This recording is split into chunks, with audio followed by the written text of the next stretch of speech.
Good morning students. आप पढ़ रहे हैं सामाजिक विज्ञान विषय क्लास 10 अध्याय 3 अंग्रेजी साम्राज्य का प्रतिकार एवं संघर्ष। हमने ये चैप्टर जो है स्टार्ट कर चुके थे और हमने जो है मराठा, पंजाब, मैसूर के बीच में जो अंग्रेजों के साथ में जो संघर्ष था, किस प्रकार का अंग्रेजों के साथ में संघर्ष रहता है इन तीनों स्टेट्स का, तो इसके बारे में जो है हम पढ़ चुके थे और कौन कौन से जो है समझौते हुए थे, कौन कौन से युद्ध हुए थे, उसके बारे में हमने पढ़ा। आज की जो हमारी क्लास रहेगी, हम अगला जो टॉपिक जो नेक्स्ट स्टार्ट करेंगे वह रहेगा हमारा 1857 का स्वतंत्रता संघर्ष। धीरे धीरे मैसूर, पंजाब और मराठा के साथ में संघर्ष करते हुए जो अंग्रेज़ों का जो है इतना जो है इनका हो जाता है, भारत में इतना जो है इनका अधिकार स्थापित करना वो इतना शुरू कर देते हैं कि लोगों में इतना उनके प्रति द्वेष जो है स्थापित हो जाता है कि यह स्वतंत्रता संघर्ष के रूप में जो है परिवर्तित हो जाता है। और ये स्वतंत्रता संघर्ष जो है 1857 में जो है शुरू होता है। ठीक है, तो इसको हम पढ़ना स्टार्ट करेंगे कि 1857 में भारत देश में उस समय अंग्रेज़ों की जो नीतियाँ अपनाई गई उसका क्या असर रहता है और किस प्रकार से जो है जो निचला वर्ग, जो भी वर्ग रहता है भारत का, जो भी लोग रहते हैं वो किस प्रकार से जो है उनका सामना करते हैं, उनके द्वारा कौन सी आम जनता के द्वारा जो है कौन सी नीति अपनाई गई उसको हम पढ़ना स्टार्ट करेंगे। 1857 ईस्वी से पूर्व लगातार 100 वर्षों तक ईस्ट इंडिया कंपनी को भारत के प्रांतीय राज्यों, देसी रियासतों, किसानों, जनजातियों आदि का प्रतिरोध जो है सहन करना पड़ा। लेकिन 1857 ईस्वी में अंग्रेजों को पहली बार भारतीयों के संगठित विरोध का सामना करना पड़ा। 1857 देखो 100 वर्षों तक जो है ईस्ट इंडिया कंपनी अपना भारत में जो स्थायित्व रख रही थी और धीरे धीरे जैसा कि हमने पढ़ा, जो हमने मराठा, पंजाब, ये जो स्टेट्स के बारे में किस प्रकार की अंग्रेजों की नीति रही उसके बारे में पढ़ा, तो हम इससे जो है ये अनुमान लगा सकते हैं कि किस प्रकार जो है अंग्रेज जो है भारत में अपना स्वामित्व स्थापित कर रहे थे। ठीक है, तो धीरे धीरे अंग्रेजों की नीति को देखते हुए जनता में उनके प्रति कौन सा क्रोध जागने लगा, क्रोध उत्पन्न होने लगा। क्योंकि अगर किसी इंसान को जो है, किसी भी व्यक्ति को, इंसान को जो है आप एक लिमिटेशन होती है किसी को भी परेशान करने की, किसी को भी जो है ठेस पहुंचाने की, किसी को भी अगर हम आर्थिक स्थिति से या किसी भी लेवल से अगर हम किसी को जनता में इस प्रकार की जो अंग्रेजों द्वारा जिस प्रकार की नीति अपनाई जा रही थी, तो जनता इतनी परेशान हो गई थी कि उसका जो रूप है 1857 का स्वतंत्रता संघर्ष के रूप में जो है हमें देखने को मिलता है। किस प्रकार से भारतीयों ने जो है, भारतीय जनता ने संगठित होकर जो है अंग्रेजों का विरोध किया है, उसको हम पढ़ने जा रहे हैं। किस प्रकार से ये स्वतंत्रता संघर्ष के रूप में जो है इसका रूप जो है इसके रूप में जो आया है ये उसको हम देख रहे हैं।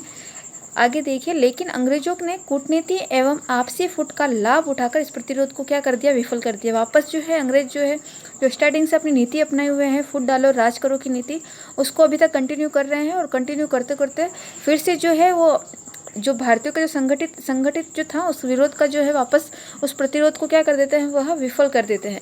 परंतु उनको अपनी नीति में परिवर्तन के लिए मजबूर होना पड़ा। अब हम इसका स्वतंत्रता संघर्ष का उस समय क्या स्वरूप रहता है, किस प्रकार की स्थिति रहती है, उसको हम पढ़ना स्टार्ट करेंगे। इस प्रथम स्वाधीनता संघर्ष के स्वरूप के बारे में विद्वानों में मतभेद है, जहां अंग्रेजी और यूरोपीय इतिहासकार इसे सिपाही विद्रोह या सामंती प्रतिक्रिया या मुस्लिम षड्यंत्र का परिणाम बताते हैं। अलग अलग लोगों द्वारा या जो अलग अलग यूरोपीय इतिहासकार हुए या जो भी इतिहासकार थे जिन्होंने इतिहास लिखा, तो जब उन्होंने स्टडी की इतिहास को लेकर किस प्रकार की स्थिति थी, उस स्थिति को देखकर उन्होंने अपने अपने अलग अलग व्यू रखे। कुछ इतिहासकारों ने कहा कि ये कोई सिपाही विद्रोह था, जो 1857 का जो विद्रोह हुआ था, इस विद्रोह को जो है किसी ने सिपाही का विद्रोह किया, किस विद्रोह कहा, किसी ने सामंती प्रतिक्रिया या किसी ने मुस्लिम षड्यंत्र का नाम दिया। कोई भी बहुत कम इतिहासकार थे या कुछ इतिहासकारी थे जिन्होंने इसको स्वतंत्रता संघर्ष माना।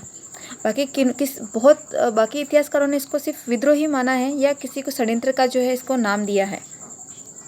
वहीं भारतीय इतिहासकार व विद्वानों का मानना है कि सैनिक असंतोष से प्रारंभ होकर शीघ्र ही इस संघर्ष ने पहले जन विद्रोह के रूप में व्यापकता प्राप्त की। ठीक है, तो इसको जन विद्रोह भी कहा जा रहा है। बाद में इस संघर्ष ने राष्ट्रीय विद्रोह व स्वतंत्रता संग्राम का रूप ले लिया। सुरेंद्र नाथ सेन ने लिखा है कि यह युद्ध धर्म के नाम पर प्रारंभ हुआ था और स्वतंत्रता संग्राम में जाकर समाप्त हुआ। डॉक्टर विनायक दामोदर सावरकर, उनकी पुस्तक है वार ऑफ इंडियन इंडिपेंडेंस इसको आप जो है अंडरलाइन करेंगे, जो आपकी विनायक दामोदर सावरकर की जो बुक है, सावरकर की वॉर ऑफ इंडियन इंडिपेंडेंस, इस बुक को जो है ये इम्पोर्टेंट रहती हैं आपके 1857 जो क्रांति है वह पूरा ही इम्पोर्टेंट है।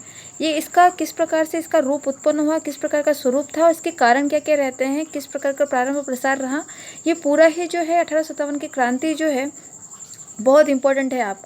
आपको बहुत अच्छे से समझना है और पढ़ना है। जो भी मैं अंडरलाइन करवा रही हूँ उसको ध्यान देना है उस पर, ठीक है। आगे देखिए, जो हम 1857 की क्रांति पढ़ रहे हैं, इस स्वतंत्रता संघर्ष का क्या कारण था, कैसे ऐसी कौन सी स्थितियाँ पैदा हो गई जिसके कारण से इतना बड़ा जो है संग्राम छिड़ गया, ठीक है। तो इसके क्या क्या कारण रहता है। पहला कारण है इसका अंग्रेजों की आर्थिक नीति। किस प्रकार की जो है आर्थिक नीति अपना रही थी अंग्रेज। लॉर्ड डलहौजी का हड़प सिद्धांत। लॉर्ड डलहौजी उस समय जो लॉर्ड गवर्नर थे तो वह हड़प सिद्धांत अपना रहे थे। इसका मतलब है, इसका तात्पर्य है कि जिस प्रकार से मैंने आपको पिछली क्लासों में बताया है कि अलग अलग स्टेट्स में किस प्रकार से जो है अंग्रेज अपना हस्तक्षेप कर रहे थे। जहाँ पर अभी तक जो अंग्रेजी साम्राज्य जब तक आया था तो मुगल प्रशासन तक तो यही चला आ रहा था कि शासक का बेटा ही क्या बन रहा है, शासक बन रहा है, या उसका परिवार का सदस्य ही कोई शासक बन रहा है। लेकिन अंग्रेज क्या कर रहे हैं, अपना हस्तक्षेप करते हैं। अगर किसी का पुत्र नहीं होता है तो वह जो है किसी उसके फैमिली मेम्बर्स या कोई और विद्रोही जो होते हैं उनका साथ देकर युद्ध करवा रहे हैं। और अगर इसमें जो है वह खुद का अपना हित सोच रहे हैं, तो इस प्रकार अगर कोई भी उसका उत्तराधिकारी नहीं होता था तो वो पूरा जो स्टेट है वो अपने अधिकार में कर लेते थे। तो इस प्रकार की हड़प सिद्धांत अपना रहे थे। और वो उस समय कौन अपना रहा था, लॉर्ड डलहौजी, ठीक है।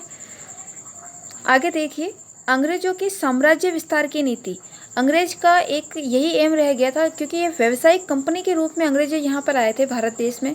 लेकिन धीरे धीरे इन्होंने क्या कर दिया, यहाँ पर व्यवसाय के स्थान पर अपने साम्राज्य का विस्तार करना स्टार्ट कर दिया। तो एक यह भी कारण रहता है साम्राज्य विस्तार की नीति।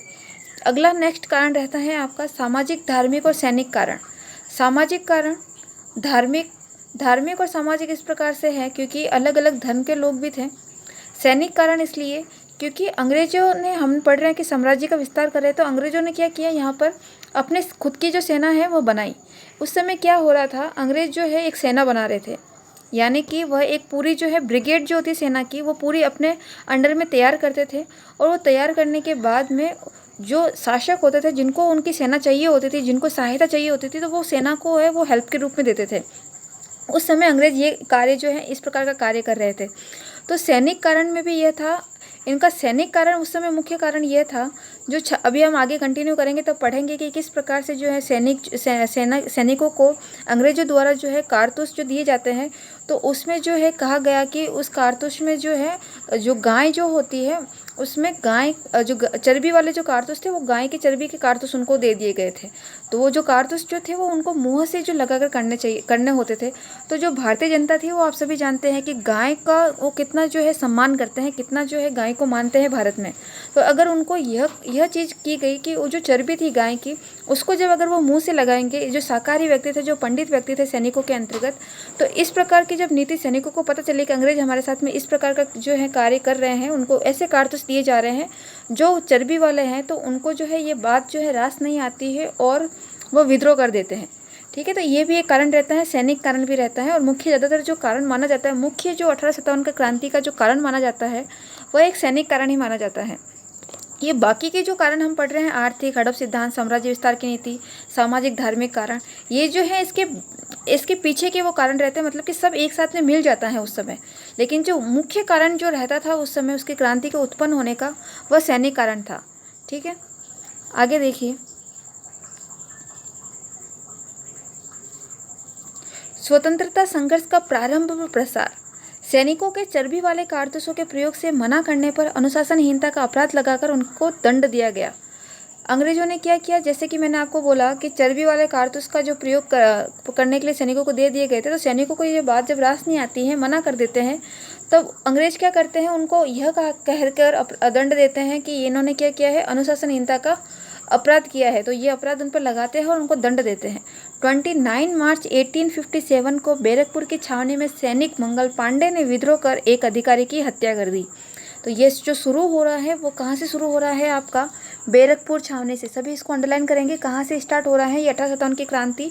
1857 की जो क्रांति है 29 मार्च 1857 को बैरकपुर की छावनी से हुई है। और किसके द्वारा हुई है, मंगल पांडे के विद्रोह द्वारा। मंगल पांडे ने विद्रोह किया है। यहाँ पर एक अंग्रेज अधिकारी को जो है मंगल पांडे द्वारा मार दिया गया। ब्रिटिश अधिकारियों ने 34वीं NI रेजिमेंट को तोड़ दिया एवं भारतीय सैनिकों को दंड दिया। मई 1857 ईस्वी में छावनी में 85 सैनिकों ने चर्बी युक्त कारतूसों के प्रयोग से क्या कर दिया, मना कर दिया कि हम यूज़ नहीं करेंगे। अब आगे देखिए, सैनिक न्यायालय ने दीर्घकालीन कारावास का जो है उनको दंड दे दिया। 10 मई को सैनिकों ने खुला विद्रोह कर दिया और अपने अधिकारियों को गोली मारकर हत्या कर दी। अपने सैनिक साथियों को मुक्त करवाकर वे ये लोग दिल्ली की ओर चल पड़े। सैनिकों ने दिल्ली पर अधिकार कर लिया। बहादुर शाह द्वितीय को भारत का सम्राट घोषित कर दिया। दिल्ली हाथ से निकल जाना अंग्रेजों के लिए एक भारी क्षति थी। क्रांति शीघ्र ही लखनऊ, इलाहाबाद, कानपुर, बरेली, बनारस, बिहार के कुछ भाग, झांसी और अन्य क्षेत्रों में भी फैल गई। अब क्या हो रहा है कि मंगल पांडे द्वारा मेरठ में बैरकपुर छावनी में जब मंगल पांडे जो है विद्रोह कर देते हैं, उसके बाद में जो आगे के जो 85 सैनिक होते थे वह भी विद्रोह कर देते हैं। तब जब वो सैनिक जो थे पूरा बड़ा विद्रोह करते हैं और कहाँ पहुँचते हैं, दिल्ली, जहाँ पर कौन बैठा है, बहादुर शाह जफर। ठीक है, तो बहादुर शाह जो है, बहादुर शाह द्वितीय जो दिल्ली का बादशाह होता है, तो दिल्ली के बादशाह जब बहादुर शाह जफर के पास में सैनिक जाते हैं, तो वह सैनिक जब दिल्ली में बहादुर शाह जफर के पास में मदद के लिए जाते हैं, तो बहादुर शाह जफर को ही क्या कर दिया जाता है, अंग्रेजों द्वारा बहादुर शाह जफर को कैद कर लिया जाता है। ठीक है, उसको भी कैद कर लिया जाता है। लेकिन जो है बहादुर शाह, इसमें ये लाइन दे नहीं रखी है, लेकिन होता यही है कि बहादुर शाह जफर को जो है कैद कर लिया जाता है, तो उनको जो है बहादुर शाह जफर या बहादुर शाह द्वितीय, एक ही नाम है इनका, तो यह जो है इनके पास में मदद के लिए जाते हैं, लेकिन उनको कुछ मदद मिल नहीं पाती है, बल्कि अंग्रेजों द्वारा उनको भी क्या कर लिया जाता है, कैद कर लिया जाता है। ठीक है, लेकिन यहाँ पर ही जो है ये आपका जो स्वतंत्रता संघर्ष है ये थमता नहीं है और आगे बढ़ता है। और कहाँ तक जाता है, ये आपका जाता है लखनऊ, इलाहाबाद, कानपुर, बरेली, बनारस, बिहार, ये पूरा जो है आपका उत्तरी क्षेत्र है, उत्तरी, और ये दक्षिणी वाला कुछ भाग महाराष्ट्र वाला साथ, जहाँ झांसी का क्षेत्र आता है, अन्य क्षेत्रों में भी धीरे धीरे फैल रहा है। आगे देखिए, अंग्रेजों ने दिल्ली पर पुनः अधिकार करने के लिए पंजाब से सेनाएं बुलाई। 14 सितंबर से 20 सितंबर तक भयंकर युद्ध चला। 21 सितंबर को बहादुर शाह को गिरफ्तार कर लिया। देखो यहाँ पे आगे लाइन आई गई है आपकी कि बहादुर शाह को जो है गिरफ्तार कर लिया गया है 21 सितंबर को अंग्रेजों द्वारा। भारतीय सैनिकों ने घोर युद्ध किया, लेकिन अंत में सितंबर 1857 ईस्वी में अंग्रेजों ने दिल्ली पर क्या किया है, पुनः अधिकार कर लिया। इस युद्ध में अंग्रेज अधिकारी जॉन निकलसन, अंडरलाइन करेंगे किस प्रकार से वहाँ की जनता विद्रोह कर रही है हर एक स्टेट में, और उस विद्रोह में एक अलग अलग अंग्रेज अधिकारी भेजा जा रहा है उस विद्रोह को रोकने के लिए। और वहाँ पर आपको क्या याद करना है, 1857 की क्रांति में किस स्टेट में कौन से शासक द्वारा या कौन से क्रांतिकारी व्यक्ति द्वारा वहाँ पर विद्रोह किया जा रहा है और उस विद्रोह को किस अंग्रेज अधिकारी द्वारा दबाया जा रहा है। अगर आपको समझ में नहीं आता है तो मैं आपको एक मैप अवेलेबल करवा दूंगी, जिसमें आपको जो है वहाँ के शासक कौन कौन से थे जहाँ पर विद्रोह कर रहे थे, और शासक के समय कौन कौन से अंग्रेज अधिकारी थे जब उन्होंने जो है उस जो वहाँ के विद्रोह को दबाने के लिए कार्य किया था। ठीक है, तो ये आपको, ये इनके नाम जो आ रहे हैं, जितने जितने नाम आ रहे हैं वो आपको लर्न करने हैं। जैसे कि यहाँ पर आया दिल्ली में कौन था, बहादुर शाह जफर था, तो बहादुर शाह द्वितीय जो थे, बहादुर शाह द्वितीय के वहाँ के दिल्ली में जब हुआ इस प्रकार का विद्रोह हुआ, तो वहाँ पर कौन सा अंग्रेज अधिकारी जो था, जो वहाँ पर उस विद्रोह को दबाने के लिए गया था, तो वह अंग्रेज अधिकारी था आपका जॉन निकलसन। ठीक है, तो ये जो नाम आ रहे हैं अलग अलग स्टेट के, तो वो नाम आपको याद करना है। आगे देखिए, सम्राट को बंदी बना लिया गया, दिल्ली के निवासियों से प्रतिरोध लिया गया। लेफ्टिनेंट हडसन ने सम्राट के 2 पुत्रों व एक पोते को गोली मारकर हत्या कर दी। ठीक है, आगे देखिए, 4 जून 1857 ईस्वी को लखनऊ में क्रांति हो गई। अब अगला स्टेट कौन सा है, अगला स्टेट के अंदर कौन सा एक क्षेत्र है, लखनऊ। ठीक है, तो लखनऊ क्षेत्र में क्रांति कब हो रही है, 4 जून 1857 ईस्वी को। ठीक है, यहाँ पर कौन यहाँ पे विद्रोह कर रहे हैं, कौन अंग्रेज अधिकारी है जो उस विद्रोह को दबा रहा है, ये देखना है आपको। तो सैनिकों ने रेजिडेंसी को घेर लिया, जिसमें ब्रिटिश रेजिडेंट जो थे हेनरी लॉरेंस की मृत्यु हो गई है। यहाँ पर हैवलॉक व आउटरम ने लखनऊ को पुनः जीतने का प्रयास किया, लेकिन वे क्या रहे, असफल रहे। नवंबर 1857 ईस्वी को मुख्य सेनापति सर कॉलिन कैम्पबेल ने गोरख रेजिमेंट की सहायता से नगर में प्रवेश किया और मार्च 1858 ईस्वी को नगर पर अंग्रेजों का क्या हो गया, यहाँ पर पुनः अधिकार हो गया। तो लखनऊ में जो कौन विद्रोह कर रहा है, भारतीय सैनिकों ने जो है वहाँ पे विद्रोह किया है। दबा कौन रहा है उस सैनिकों के, कॉलिन कैंपबेल। जो कॉलिन है, लखनऊ में विद्रोह को किस अंग्रेज अधिकारी ने दबाया है, किस अंग्रेज अधिकारी ने वापस वहाँ पर अंग्रेज अधिकार पुनः स्थापित किया है, कॉलिन कैंपबेल। कॉलिन कैंपबेल ने स्थापित किया है। कौन सा, लखनऊ में सैनिकों द्वारा जो है विद्रोह किया गया था।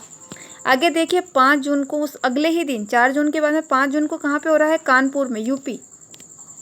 कानपुर पर अधिकार कर नाना साहिब को पेशवा घोषित कर दिया। अब कानपुर में कहाँ कौन है, नाना साहिब। नाना साहब को यहाँ पे पेशवा घोषित कर लिया गया है। जनरल सर हु व्हीलर ने जो छावनी कमांडर थे, उन्होंने 27 जून को आत्मसमर्पण कर दिया। पेशवा नाना साहिब का साथ जो दिया था तात्या टोपे ने दिया। कानपुर का संबंध किन किन व्यक्तियों से है, नाना साहेब और तात्या टोपे। ये नाम जो है आपके इम्पोर्टेंट है, ठीक है, इनको अच्छे से ध्यान से पढ़ना और याद करना इन नाम को। आगे देखिए 6 दिसंबर 1857 को सर कैंपबेल ने कानपुर पर पुनः अधिकार कर लिया। सर जो कैंपबेल थे वो यहाँ पर भी जो है, कानपुर पर भी जो है कौन अधिकार वापस स्थापित करवा रहा है, सर कैंपबेल, ठीक है। तात्या टोपे भाग निकले और झांसी चले गए। हमने अभी अभी जो है लखनऊ के बारे में पढ़ा। लखनऊ में भी किसने वापस अधिकार दिलवाया था, वापस अंग्रेज का पुनः अधिकार स्थापित कराया था, कॉलिन कैंपबेल, ठीक है। और जब हमने कानपुर पढ़ा तो वहाँ पर भी कौन है, सर कैंपबेल, ठीक है। तो ये तो नाम आपको लर्न हो ही गया होगा। लखनऊ में किन के द्वारा किया जा रहा है, सैनिकों द्वारा विद्रोह किया जा रहा है। कानपुर में किसके द्वारा किया जा रहा है, नाना साहिब और तात्या टोपे के द्वारा। ये रह जाएंगे आपको नाम याद, ठीक है। अगला जो क्षेत्र पढ़ रहे हैं, अगला जो एरिया हम पढ़ने जा रहे हैं भारत का, जून 1857 में झांसी में क्रांति हुई है। झांसी में कौन है, रानी लक्ष्मीबाई। झांसी में रानी लक्ष्मीबाई के द्वारा जो है रियासत को शासक घोषित कर दिया गया है। यहाँ पर शासक घोषित करने से ऐसा ये है कि सारा क्षेत्र जो है, सारा अधिकार अब मेरे हाथ में आ गया है। तो यहाँ रानी लक्ष्मीबाई जो है खुद शासक घोषित हो रही है, मतलब कि पूरा अधिकार जो किनके हाथ में आ गया है, रानी लक्ष्मीबाई के हाथ में। सर ह्यूरोज ने झांसी पर आक्रमण करके अप्रैल 1858 को पुनः इस पर अधिकार किया। यहाँ पर सर ह्यूरोज द्वारा जो है झांसी पर पुनः अधिकार किया जा रहा है। झांसी पर अधिकार हो जाने पर रानी तथा तात्या टोपे ने ग्वालियर की ओर अभियान किया, जहां भारतीय सैनिकों ने उनका स्वागत किया। परंतु सिंधिया ने राजभक्त रहने का निश्चय किया और आगरा में शरण ली। ग्वालियर पर जून 1858 ईस्वी में अंग्रेजों ने पुनः अधिकार कर लिया। 17 जून 1858 ईस्वी को रानी लक्ष्मीबाई ब्रिटिश सेना से संघर्ष करते हुए वीरगति को प्राप्त हो गई। तात्या टोपे फिर बच निकले, परंतु अप्रैल 1859 ईस्वी में उन्हें सिंधिया के एक सामंत ने पकड़ लिया और अंग्रेजों के सुपुर्द कर दिया और अंग्रेजों ने उसे क्या कर दी, फांसी दे दी, ठीक है। ये हमने पढ़ा झांसी में। झांसी में आपको क्या क्या याद करना है, झांसी में आपको याद करना है, इसका सन हो गया रानी लक्ष्मीबाई, और इस पर पुनः अधिकार कौन करवा रहा है, सर ह्यूरोज, ठीक है। ये नाम आपको लर्न करना है। अगला क्षेत्र आता है आपका बिहार। हमने लखनऊ पढ़ा, अगला नेक्स्ट कानपुर पढ़ा, फिर हमने झांसी पढ़ा, और अगला चौथा जो आपका क्षेत्र आता है, जो स्टेट आ रहा है आपका बिहार। बिहार पूरा स्टेट आ रहा है, जबकि लखनऊ कानपुर ये क्षेत्र है स्टेट के अंदर आते हैं, जो जिले जो होते हैं वो, ठीक है। तो बिहार पूरा एक स्टेट है। तो बिहार में इस क्रांति का नेतृत्व कौन कर रहे हैं, जगदीशपुर के जमींदार जो थे 18 वर्षीय कुंवर सिंह। बिहार में डायरेक्टली नाम आपको किसका याद रखना है, कुंवर सिंह। जैसे ही अगर 1857 की क्रांति से रिलेटेड बिहार क्षेत्र का नाम आता है तो क्या याद रखना है आपको, कुंवर सिंह। झांसी नाम आता है तो रानी लक्ष्मीबाई, अगर कानपुर नाम आता है तो नाना भाई और तात्या टोपे। ये उनके क्षेत्र से, उनके स्टेट, उनके जो एरिया जो है, उनका जो शासक क्षेत्र जो है, उस क्षेत्र से रिलेटेड उस शासक का नाम आपको पता होना चाहिए। आगे देखिए यहाँ पर बिहार में कौन है, कुंवर सिंह। कुंवर सिंह ने क्या किया है, अंग्रेज सेनापति जो थे मिलमेल, कर्नल डेक्स, मार्क, मेजर डॉलेस को धूल चटाई। अप्रैल 1858 ने पुनः अपनी रियासत पर अधिकार कर लिया। 26 अप्रैल 1858 ईस्वी को कुंवर सिंह ने अंग्रेजों से युद्ध किया, लेकिन उनको सफलता नहीं मिली। बरेली से बहादुर खान ने क्रांति से भाग लिया और बनारस में भी जो है उन्होंने क्रांति हुई, लेकिन कर्नल नील ने उसे दबा दिया। यहाँ पर आपको दो नाम याद करने हैं, कुंवर सिंह और कर्नल नील। बिहार में कुंवर सिंह द्वारा विद्रोह किया जा रहा है, लेकिन कौन से अंग्रेज अधिकारी द्वारा दबाया जा रहा है इसको विद्रोह को, कर्नल नील के द्वारा, ठीक है। तो ये दो नाम आपको याद रखना है, ठीक है। तो इस प्रकार से उत्तर भारत की अपेक्षा दक्षिण भारत में सैनिक क्रांतिकारियों की संख्या कम थी, फिर भी इस महान संघर्ष में दक्षिण भारत के भी अनेक क्रांतिकारी जो शहीद हुए, सजाई भुगती एवं बंदी बनाए गए। 1857 के स्वतंत्र संग्राम के दक्षिणी भारत के नेतृत्व करने वाले रंग बापूजी गुप्ते सतारा में, सोनजी पंडित रंगाराम पांगे व मौलवी सैयद अलाउद्दीन हैदराबाद में, भीमराव मुंडरगी छोटा सिंह थे कर्नाटक में, अन्नाजी फडणवीस थे कोल्हापुर में, गुलाम घोष व सुल्तान बख्श थे मद्रास, अरणगिरी कृष्णा थे चिंगलपुट में, मूल गाबल स्वामी थे आपके कोयम्बटूर में, मल्ला सनी विजय कुरदारल थे आपके केरल में, आदि विशेष उल्लेखनीय नाम हैं आपके।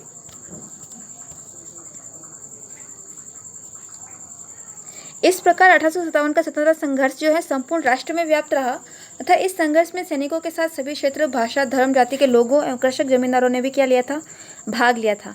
तो आज की क्लास में जो है हमने 1857 का स्वतंत्रता संघर्ष देखा, पढ़ा और समझा, और जो जो इंपॉर्टेंट रहते हैं आपके एग्जाम के दृष्टिकोण से, एग्जाम के पॉइंट ऑफ व्यू से, वो हमने आज जो है क्लियर किया। तो आपको जो जो मैंने अंडरलाइन करवाया है पॉइंट टू पॉइंट, वो आपको अच्छे से पढ़ना है और लर्न करना है।